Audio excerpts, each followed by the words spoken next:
Sir,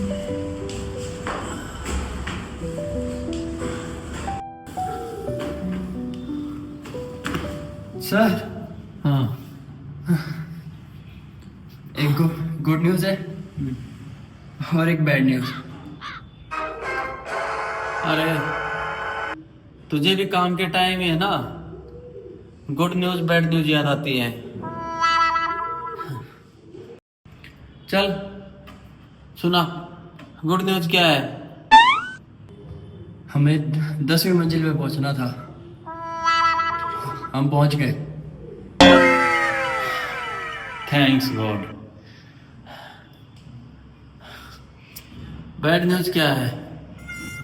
हम 10वीं मंजिल पे तो पहुंच गए, पर गलत बिल्डिंग में आ गए।